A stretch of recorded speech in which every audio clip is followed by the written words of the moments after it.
IELTS 15. Published by Cambridge University Press and Cambridge Assessment English 2020. This recording is copyright. Test 1. This is the IELTS listening test. You will hear a number of different recordings and you will have to answer questions on what you hear.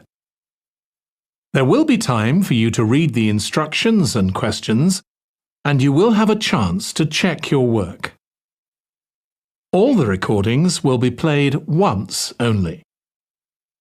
The test is in 4 parts. At the end of the test, you will be given 10 minutes to transfer your answers to the answer sheet. Now turn to Part 1.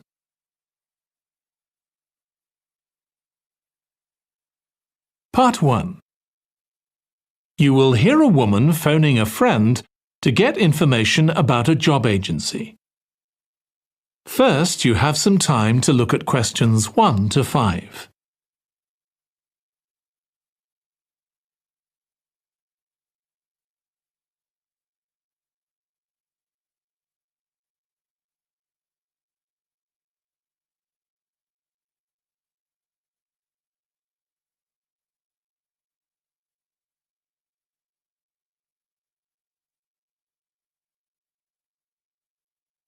Now listen carefully and answer questions 1 to 5. Hello, William. This is Amber. You said to phone if I wanted to get more information about the job agency you mentioned. Is now a good time? Hi, Amber. Yes, fine. So the agency I was talking about is called Bankside. They're based in Docklands. I can tell you the address now. 497 East Side. OK, thanks.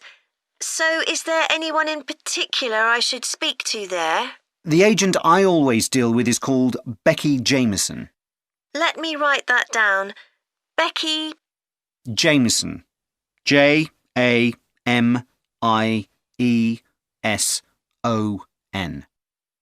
Do you have her direct line? Yes, it's in my contacts somewhere. Right, here we are. 07866 510 333. I wouldn't call her until the afternoon if I were you. She's always really busy in the morning trying to fill last-minute vacancies. She's really helpful and friendly, so I'm sure it would be worth getting in touch with her for an informal chat. It's mainly clerical and admin jobs they deal with, isn't it? That's right. I know you're hoping to find a full-time job in the media eventually, but Becky mostly recruits temporary staff for the finance sector, which will look good on your CV and generally pays better too.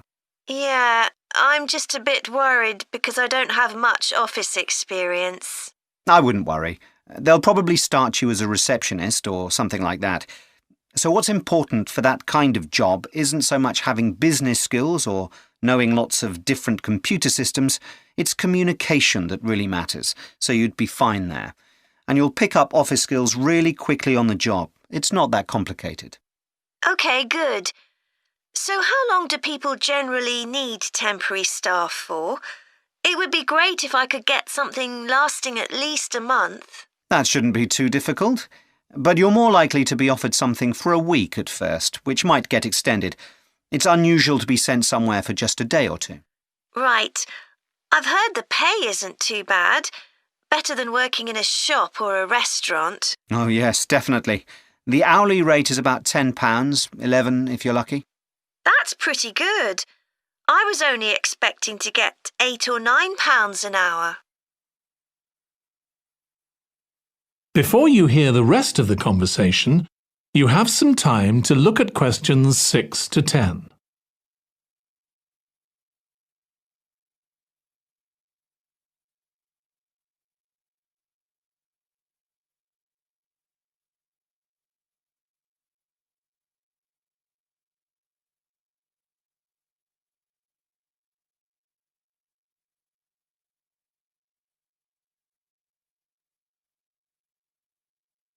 Now listen and answer questions 6 to 10.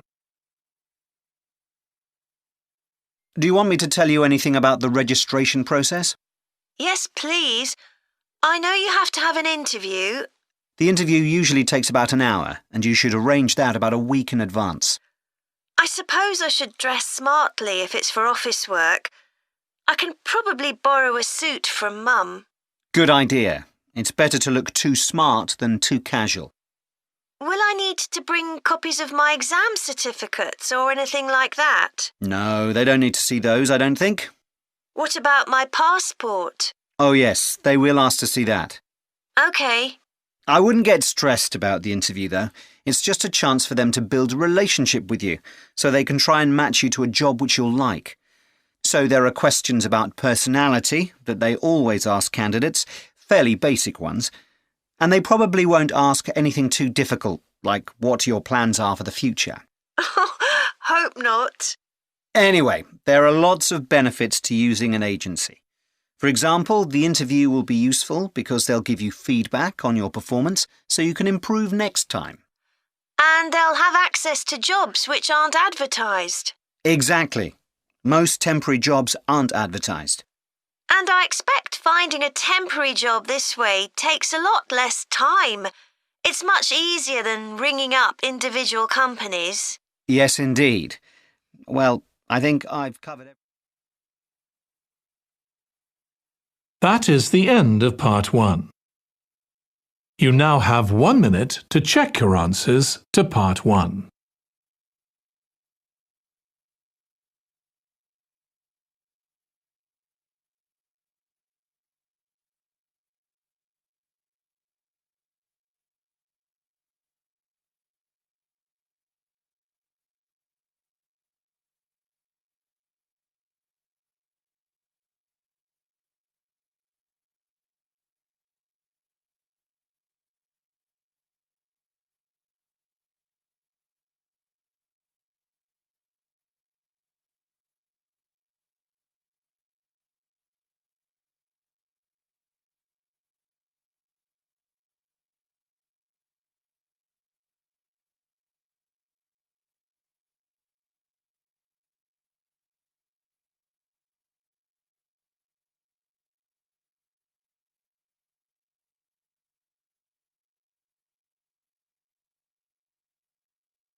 Part 2.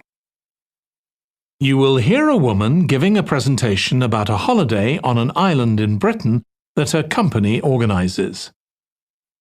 First, you have some time to look at questions 11 to 14.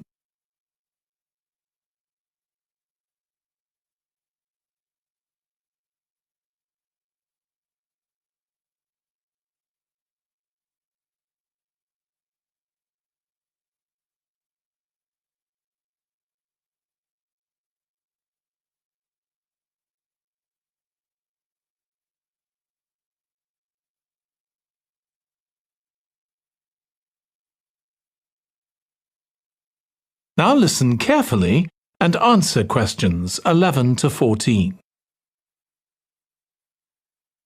Good morning. My name's Erica Matthews, and I'm the owner of Matthews Island Holidays, a company set up by my parents. Thank you for coming to this presentation, in which I hope to interest you in what we have to offer. We're a small family-run company, and we believe in the importance of the personal touch.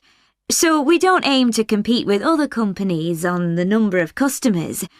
What we do is build on our many years' experience, more than almost any other rail holiday company, to ensure we provide perfect holidays in a small number of destinations, which we've got to know extremely well. I'll start with our 6-day Isle of Man holiday. This is a fascinating island in the Irish Sea, with Wales to the south, England to the east, Scotland to the north, and Northern Ireland to the west. Our holiday starts in Heysham, where your tour manager will meet you. Then you'll travel by ferry to the Isle of Man. Some people prefer to fly from Luton instead, and another popular option is to go by train to Liverpool and take a ferry from there. You have 5 nights in the hotel, and the price covers 5 breakfasts and dinners and lunch on the 3 days when there are organised trips. Day 4 is free, and most people have lunch in a cafe or restaurant in Douglas. The price of the holiday includes the ferry to the Isle of Man, all travel on the island, the hotel, and the meals I've mentioned.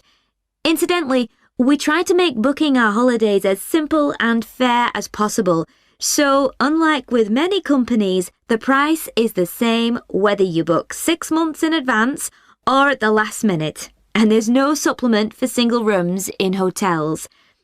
If you make a booking then need to change the start date, for example because of illness, you're welcome to change to an alternative date or a different tour for a small administrative fee. Before you hear the rest of the talk, you have some time to look at questions 15 to 20.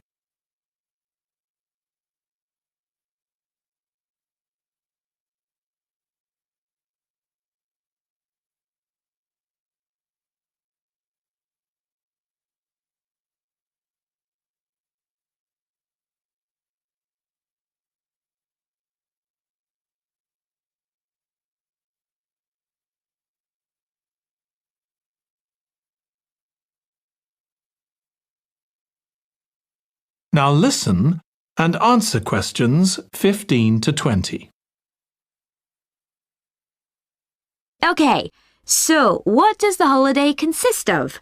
Well, on day 1, you'll arrive in time for a short introduction by your tour manager, followed by dinner in the hotel.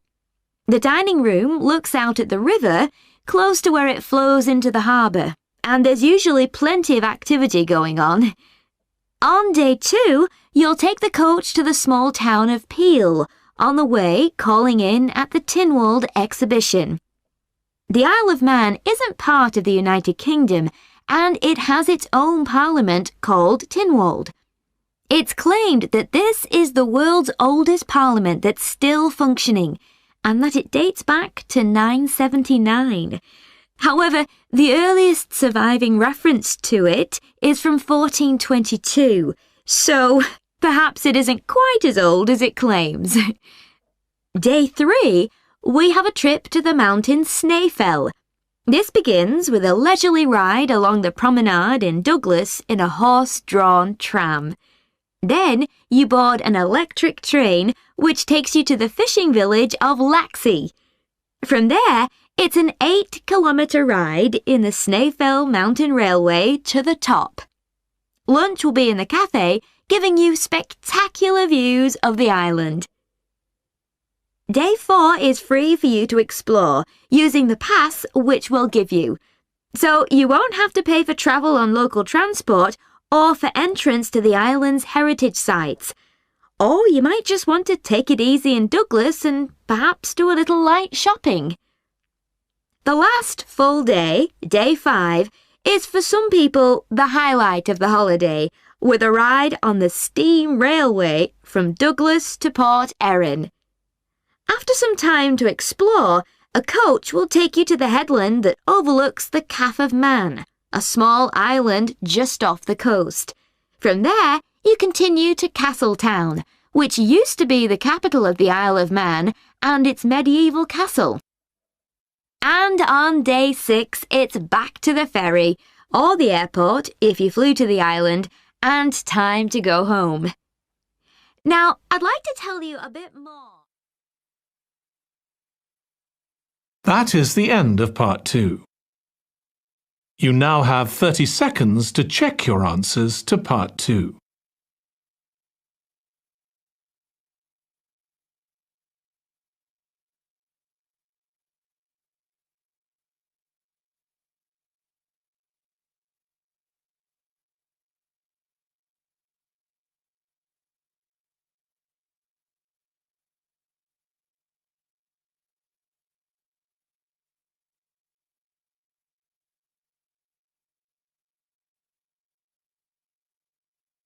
Part 3.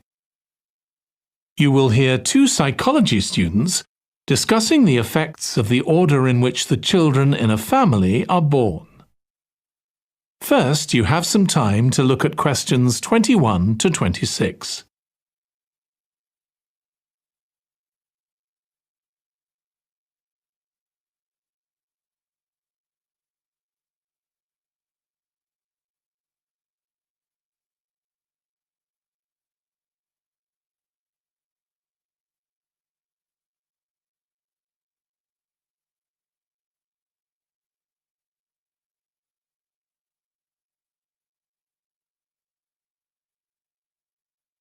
Now listen carefully and answer questions 21 to 26. Ed, how are you getting on with the reading for our presentation next week? Well, OK, Ruth, but there's so much of it. I know. I hadn't realised birth order was such a popular area of research. But the stuff on birth order and personality is mostly unreliable. From what I've been reading, a lot of the claims about how your position in the family determines certain personality traits are just stereotypes, with no robust evidence to support them. OK, but that's an interesting point. We could start by outlining what previous research has shown. There are studies going back over 100 years. Yeah, so we could just run through some of the typical traits. Like the consensus seems to be that oldest children are generally less well-adjusted, because they never get over the arrival of a younger sibling. Right, but on a positive note, some studies claim that they were thought to be good at nurturing. Certainly in the past, when people had large families, they would have been expected to look after the younger ones. There isn't such a clear picture for middle children, but one trait that a lot of the studies mention is that they are easier to get on with than older or younger siblings. Generally eager to please and helpful. Although that's certainly not accurate as far as my family goes. My middle brother was a nightmare, always causing fights and envious of whatever I had. As I said, none of this seems to relate to my own experience. I'm the youngest in my family, and I don't recognise myself in any of the studies I've read about. I'm supposed to have been a sociable and confident child who made friends easily, but I was actually terribly shy. Really? That's funny. There have been hundreds of studies on twins, but mostly about nurture versus nature. There was one on personality which said that a twin is likely to be quite shy in social situations because they always have their twin around to depend on for support. My cousins were like that when they were small. They were only interested in each other and found it hard to engage with other kids. They're fine now, though. Only children have had a really bad press. A lot of studies have branded them as loners who think the world revolves around them because they've never had to fight for their parents' attention. That does seem a bit harsh. One category I hadn't considered before was children with much older siblings. A couple of studies mentioned that these children grow up more quickly and are expected to do basic things for themselves, like getting dressed. I can see how that might be true, although I expect they're sometimes the exact opposite, playing the baby role and clamouring for special treatment. Before you hear the rest of the discussion, you have some time to look at questions 27 to 30.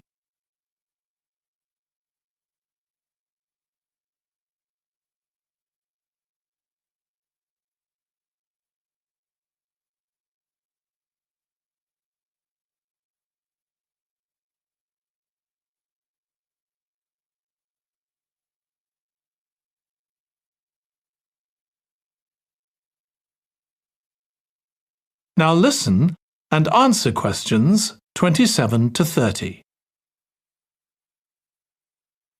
What was the problem with most of these studies, do you think?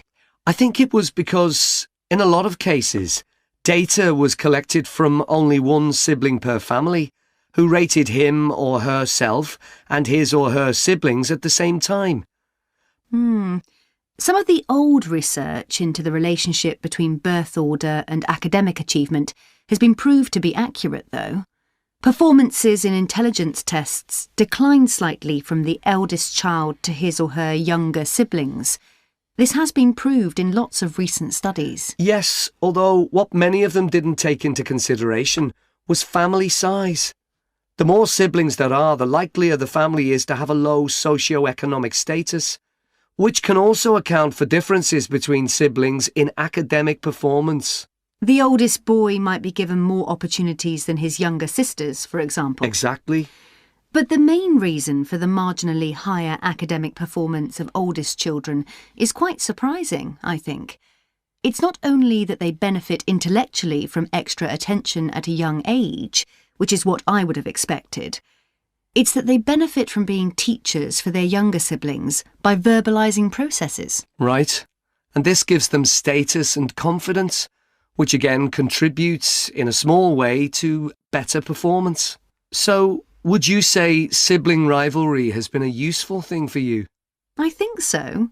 My younger brother was incredibly annoying, and we fought a lot. But I think this has made me a stronger person. I know how to defend myself. We had some terrible arguments, and I would have died rather than apologise to him. But we had to put up with each other, and most of the time we coexisted amicably enough. Yes, my situation was pretty similar. But I don't think having two older brothers made me any less selfish. I was never prepared to let my brothers use any of my stuff. That's perfectly normal, whereas sometimes... That is the end of part 3. You now have 30 seconds to check your answers to part 3.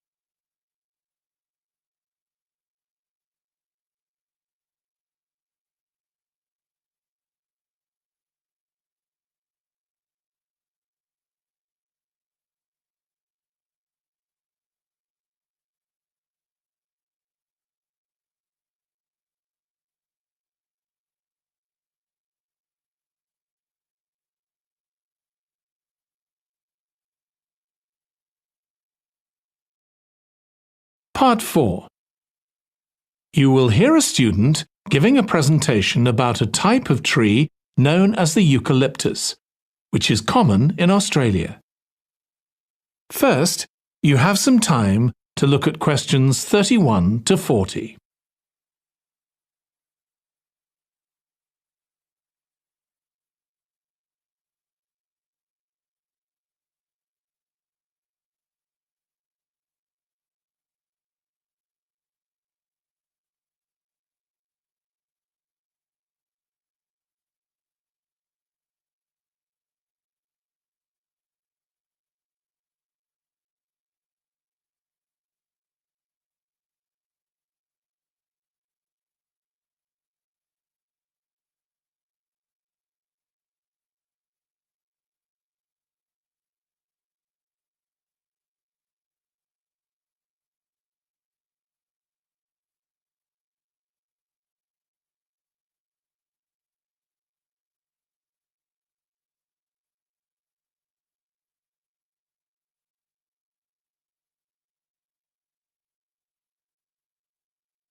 Now listen carefully and answer questions 31 to 40.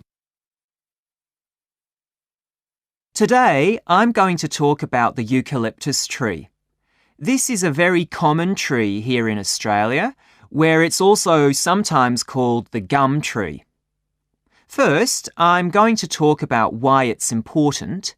Then I'm going to describe some problems it faces at present.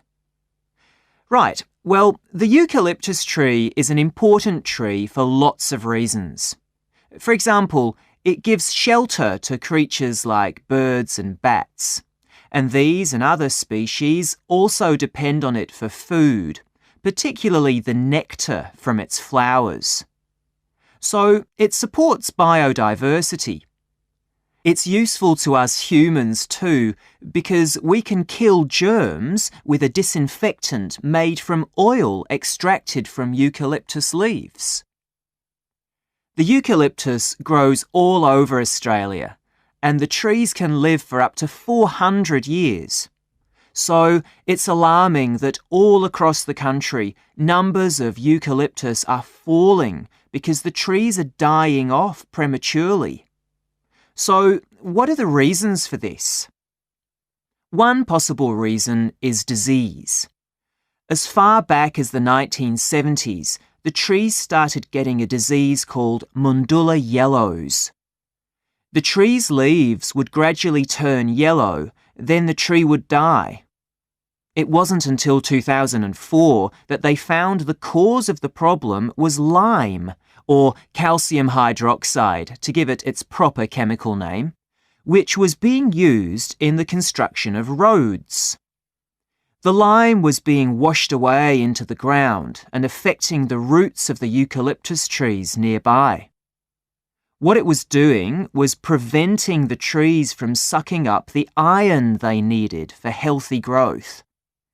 When this was injected back into the affected trees, they immediately recovered. But this problem only affected a relatively small number of trees. By 2000, huge numbers of eucalyptus were dying along Australia's east coast of a disease known as bell miner-associated dieback. The bell miner is a bird, and the disease seems to be common where there are high populations of bell miners. Again, it's the leaves of the trees that are affected. What happens is that insects settle on the leaves and eat their way round them, destroying them as they go, and at the same time they secrete a solution which has sugar in it. The bell miner birds really like this solution, and in order to get as much as possible, they keep away other creatures that might try to get it. So these birds and insects flourish at the expense of other species, and eventually so much damage is done to the leaves that the tree dies.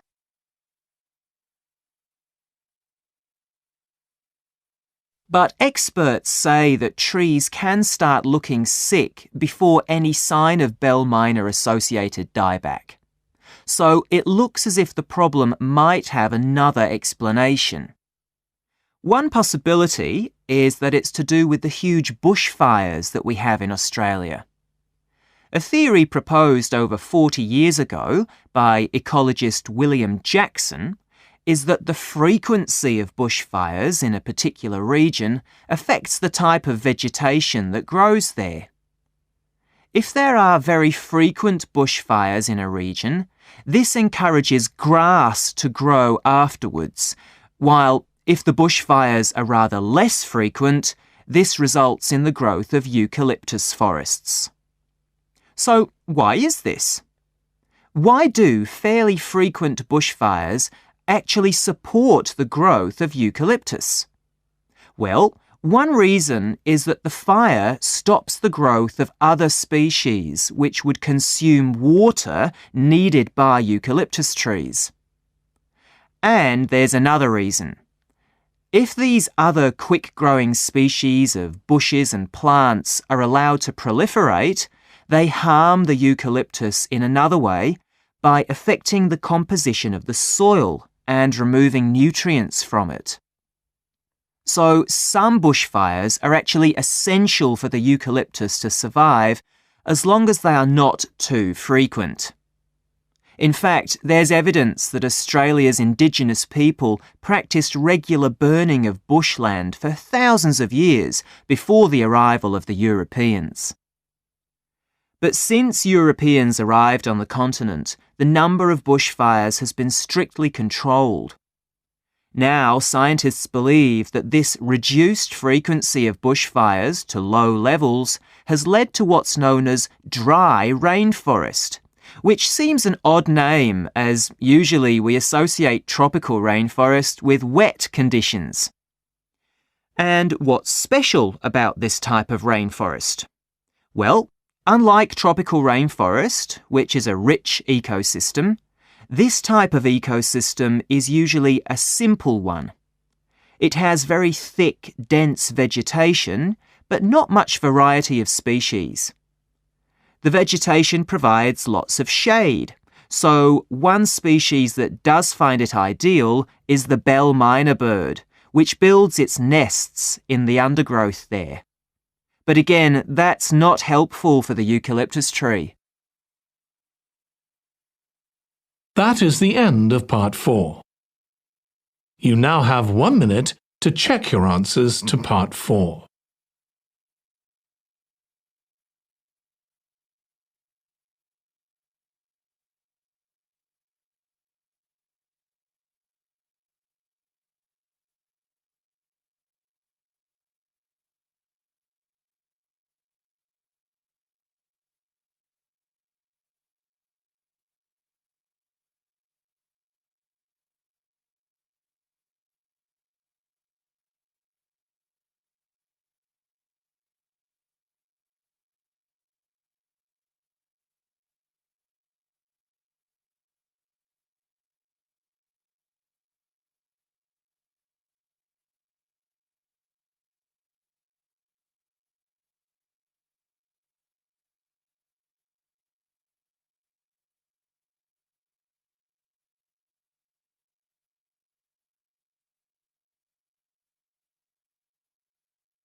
That is the end of the listening test. In the IELTS test, you would now have 10 minutes to transfer your answers to the answer sheet.